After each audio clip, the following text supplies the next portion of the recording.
بەڵێ جەمال دیارە و شاندەی کە لە پارێزگارەکانی هەرێمی کوردستان و سەرپەرشتیاری دارە سەربەخۆکان پێکاتەبوون بۆ ڕۆژهەڵاتی کوردستان گەڕاونەتەوە باس لە گرنگی سەردانەکە دەکەین چەند بڕیارێکی گرنگ لەوێ دراوەکە پێم خۆشە لەگەڵ میوانەکەمان باسی بکەین بەڕێز هەڵگورد شێخ نەجیب سەرپەرشتیاری ئیدارەی سەربەخۆی سۆران دەستەوجێ لەگەڵمان ئامادەیە. کاگەڵگورد زۆر بەخێر بێ و بەخێر بێنەوە لە ڕۆژهەڵاتی کوردستان. پێمان بڵێ گرنگیم سەردانە چی بوو کە لەگەڵ پارێزگارەکانی سێ پارێزگای ڕۆژهەڵاتی کوردستان و وەزیری ناوخۆی ئێران ئەنجامتاندا؟ بەڵێ زۆر سپاس. ئەم تەمەنم داوەتنامەیە لەسەر سەردان لەسەر داوای کۆماری ئیسلامی ئێران بوو. بەڵێ وەفدێکی حکوومەتی هەرێمی کوردستان بە سەرۆکایەتی پارێزگاری بەڕێز پارێزگاری هەولێر و هەموو پارێزگایەکانی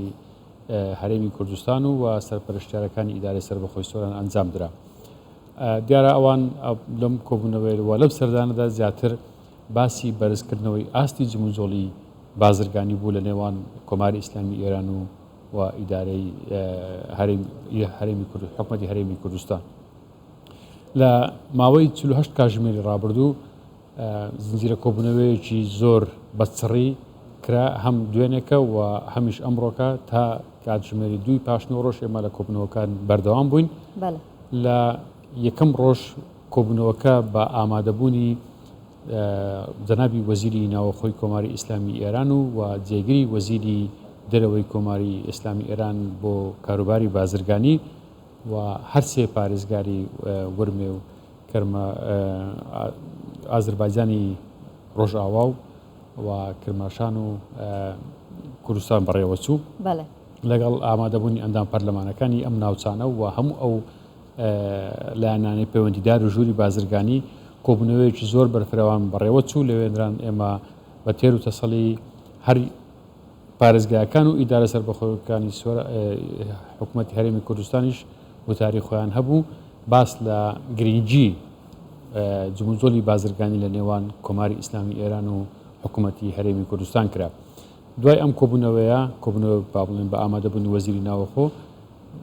دوای نیوەڕۆکەی کۆبوونەوەی لیژنەی لاوەچی لە نێوان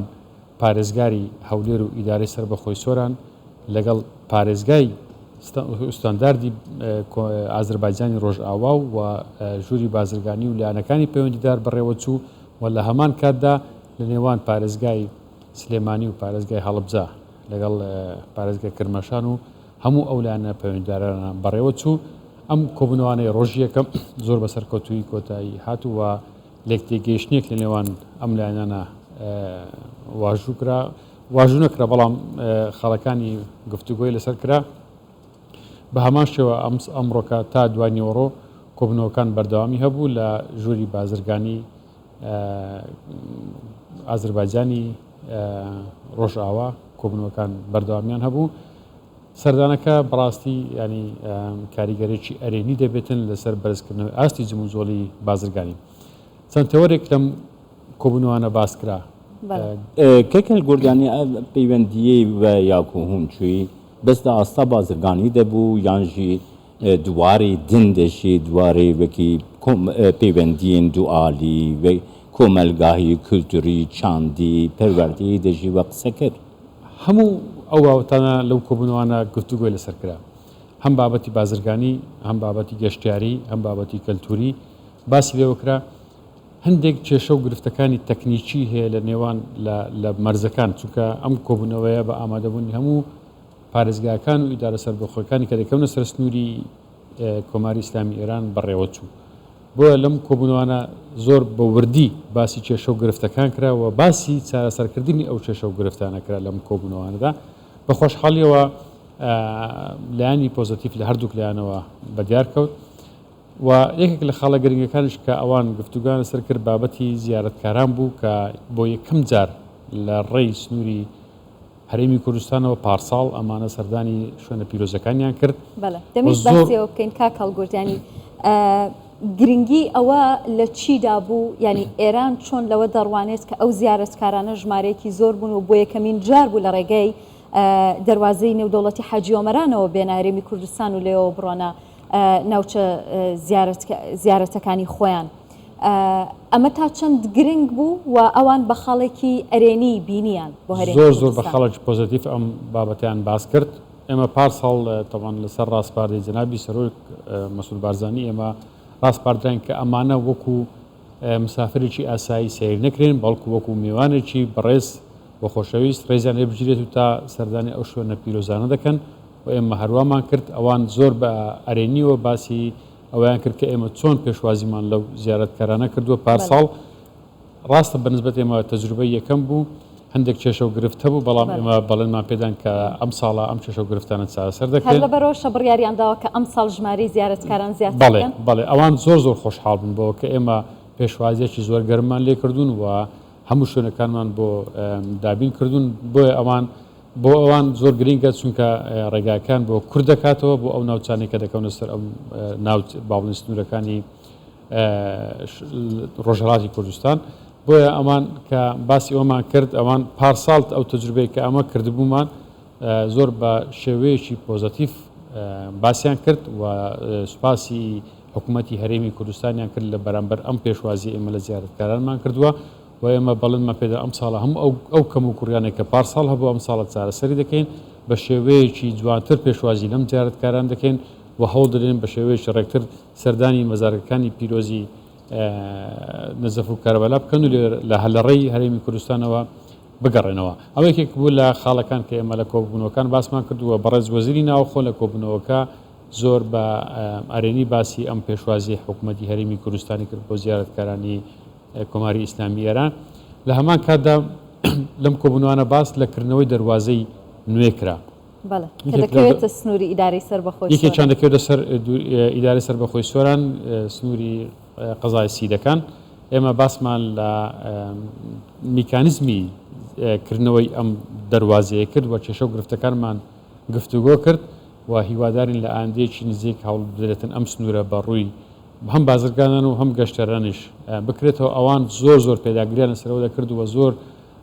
پێیان باش بکە ئەم سنوورە بکرێتەوە بۆ ئەوەی ئاستی جموزۆری بازرگانی لە نێوان کۆماری ئیسلامی ئێران و حکوومەتی هەرێمی کوردستان بکەوێت بستە قۆناغێکی دیکە و دەواازەیەکی کە باسی لێوەکرا ئەوەی کە لە سنووری ڕۆژئاوای ئازەربایجانی ڕۆژئاوایە ئەویش کردنەوەی سنووری قاسمەڕەشە کە لەگەڵ سەرپەرشتاری ئیدارەی سەربەخۆی ڕاپەڕین کە لەگەڵمان لەو کۆبوونەوەی ئامادە بوو باسمان لەوە کرد کە چۆن هەوڵ بدرێتن ئەم دەواازەیەش بکرێتەوە گورت ئەم دەواازانە زیاتر بۆ گەشتیاری سوودیان لێوەردەگیری یاخود بۆ جموجۆڵی بازرگانی بۆ هەردووچیان هەم بۆ گەشتیار و هەم بۆ بازرگانی بەنسبەت سنووری سیدەکان ئێمە سنووری ئیدارەی سەربەخۆی سۆران شوێنێکی استراتیجیە دەکەوێتە هەردوو وڵاتی تورکیا و ئێران ئێمە ماوەیەک پێشێستا سنووری دەواازەی زیێتێمان کردەوە لەسەر لەگەڵ وڵاتی تورکیا ئەوان زۆر خۆشحاڵ بن بۆی کە ئێمە ئەم دەواازەیەمان کردوێتەوە بەکردنەوەی دەواازەی سیدەکان نقطەی خاڵێکی زۆر نزیک دەبێتن لە نێوان پێکبەستنەوەی وڵاتی ئێران لەگەڵ وڵاتی تورکیا بۆیە ئێمە کە باسمان لەوە کرد لە گرنگجی کردنەوەی دەواازەی سیدەکان بەهابوونی دەواازەی زێتێش دەتوانین وەکو ترانزیت حکوومەتی هەرێمی کوردستان ئەم دوو خاڵە بێک بگەینێتن بتوانین هەم سوودی هەوێتن بۆ کۆماری ئیسلامی ئێران و هەم بۆ حکوومەتی هەرێمی کوردستان و هەم بۆ وڵاتی تورکیاش بۆیە بە شێوەیەکی چڕۆپڕ باسی ئەم بابەتەمان کرد و خاڵە پۆزتیفەکانمان خستە ڕوو بۆوان ئەوانش زۆر خۆشحاڵ بن بۆی کە لە ئایندێکی نزیک هەوڵ بدرێتن ئەم سنوورانە بکرێنەوە بەڕووی گەشتیاران و بەڕووی بازرگانانی حکوومەتکە هەلگوردنەوە ئەv سەرداناوەژ بۆ پەیوەندیên پێشە ڕۆژێ ناوبێنە هەرێما کوردستانی و حکومەتە ئیسلامیە ئیرانێدە چه کارگەری کارێ هەبە؟ من دەمەوێت لێ بکەنە ئیشارەت بە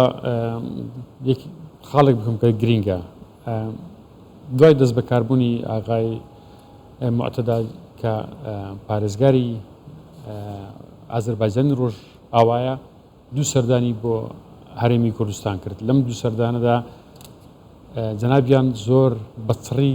کار لەسەر بەرزکردنەوەی ئاستی بازرگانی دەکاتن لە نێوان کۆماری ئیسلامی ئێران و حکوومەتی هەرێمی کوردستان و کار لەسەر چارەسەرکردنی هەموو ئەو ئەستانگانە دەکاتن کە لە نێوان ئەم ئازەربایجانی ڕۆژ ئەوە و حکوومەتی هەرێمی کوردستان هەیە لە ڕووی تەکنیکی و فەنیەوە بۆیە دوای دەست بەکاربوونی جەنابیان جوڵەی بازرگانی لە نێوان کۆماری ئیسلامی ئێران و حکوومەتی هەرێمی کوردستان چۆتە قۆناغێکی دیکە